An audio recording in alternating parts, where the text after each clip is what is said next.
Give you a little bit more light. Bam. Okay, so an early release looks like, I'm throwing that way, it looks like that, where like my hand just comes off of the disc.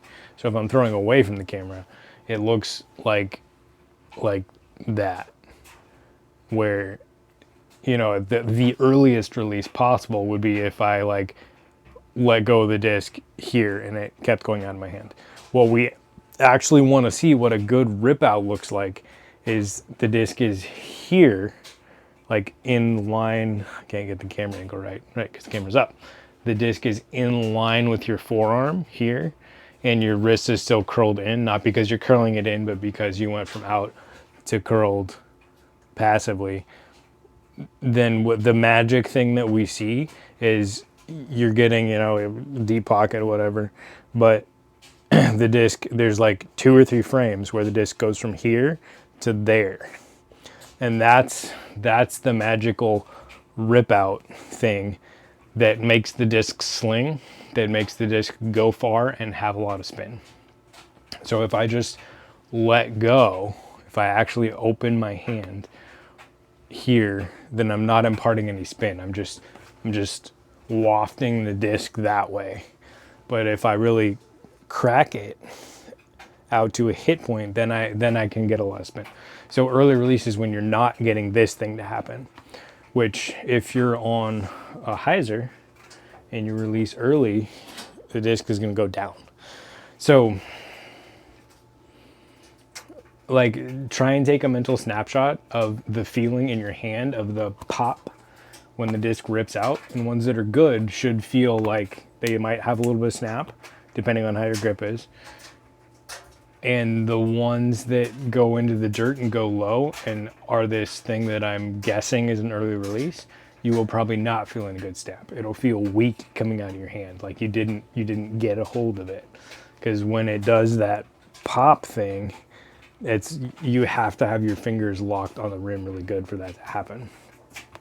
So I think that's what's happening, which is kind of a good sign, because that means that we're getting, mechanically, your swing is working well enough to where we can start dialing in that release point. And that's kind of the hidden agenda of this whole drill, is to set your body up in a configuration where it is easier for you to find, boom, that really good hit point. So I watched a ball golf video a while ago. Use my short one since I'm inside, where a lady had a guy get she had a fancy, elaborate, twisted, nonsensical thing. But there's this dude named Dr. Kwon, who's Korean, I think. And he's a ball golf coach. And he came up with this idea of using rope a little bit longer than this and having people just swing it to mimic a golf swing, a ball golf swing. And you want like the rope to make a consistent plane here. So what people inevitably do when they start doing this is like all this nonsense that's off plane completely. But you want to get to where it's consistently, the rope is taut the whole time and it just slaps around your back and it's always in that same angle. My arm is in the way. It's always in that same plane the whole time. That's Dr. Kwon stuff. Go watch it if you want to. He's awesome. Then this other lady that I saw, was just some quick Instagram reel. I don't even know who she was. But she was talking about, okay, now that we have this consistent plane, imagine the point in space, in your timing, in your sequence, where that rope is going to snap tight because it's at the bottom of its swing. And I guess for ball golf, you don't want that to be here. You want it to be here. So you're aiming your hit point, I guess, in golf, meaning the maximum speed of your club head, to be here, which for us throwing backhand is the opposite. So we want ours 45 degrees before our target line. They want theirs 30 degrees after the ball. I don't know enough about ball golf to understand that difference, but when the rope snaps tight is like a really good analogy. You know, I think the rope should be tight from here all the way to when it hits your back. Like it should be taut the whole time. But her point was, you want, if you were cracking a whip, you would want it to crack right there. So it's kind of that feel for us, but we're doing a backhand and we want it to crack. I'm throwing it at the camera. I don't want it to crack here because then it's not ever going to crack. That's going to be a late release, right? There's no power in the rope because I'm sending my hand towards you and then releasing. And I get a little tiny bit of a crack forward, but it's super weak. It's absolutely not what we want. In order to get a good crack, I need to have it happen there in terms of the disc pivoting and ripping off of my fingers. So for me, because I'm not the most athletic army dude in the world, army like having a fast, strong arm, I mean, I can't do a wide rail and snap here. I'm not fast enough. I have to reach back here and go to a rounding position, what would be considered a rounding position, in order to have enough speed to get everything to hit right there. So you want to get back to this rope thing. You want the rope to be straight out and taut and pulling tight here, 45 degrees before my target line. So like that, where I'm putting my power right there. I'm not doing anything there. I'm setting up my timing and my impulse of the beginning of my pull so that my power happens there. Like if I was trying to hit someone with a rope and make it sting, I would do it like that. I wouldn't go towards 12, you know? So this is like the hardest thing to explain, and I don't know if any of that is useful, so let me know if it is or it isn't.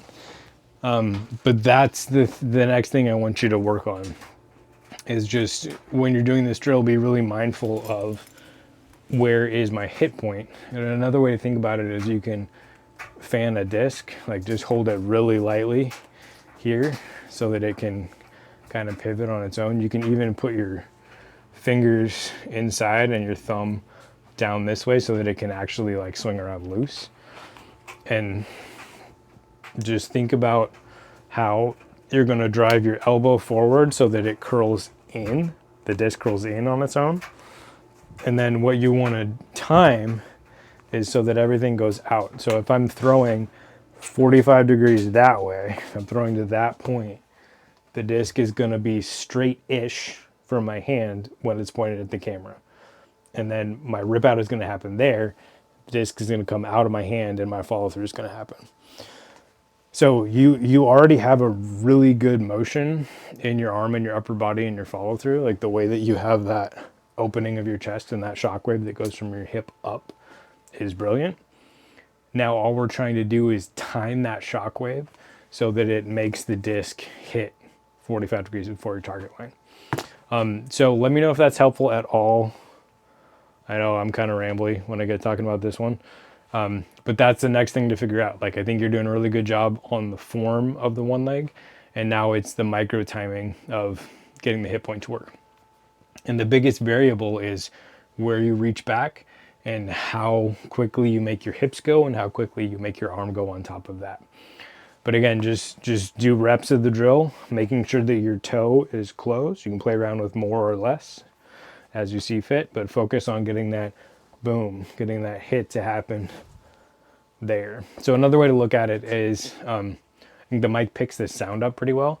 If I do a early release version like that, there isn't very much air moved because the disc is getting pulled by my hand, and then as my hand pulls offline, the disc flips a little bit. So even if I do that kind of hard, it doesn't make a lot of noise.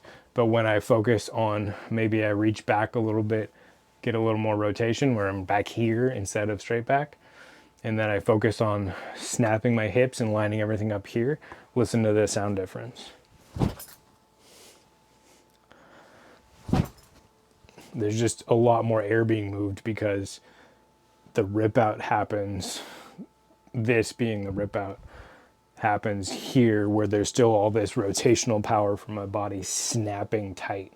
So it's like this motion, boom, which isn't present in the one leg yet. If you're really here, there isn't any of that. But when I shift to kind of a weight shift standstill, then I get more clearance of the front hip, which we haven't really talked about yet. But that's what starts making the hit point work. You can get an approximation of that just by optimizing your hip to arm timing and having a good finger pivot happen as a result of the first part of your swing. Okay, that was more rambling. Hope that's useful. Let me know if you have any more comments, questions, and just keep grinding on that drill and work on the hit point 45 degrees early. All right, good luck, sir.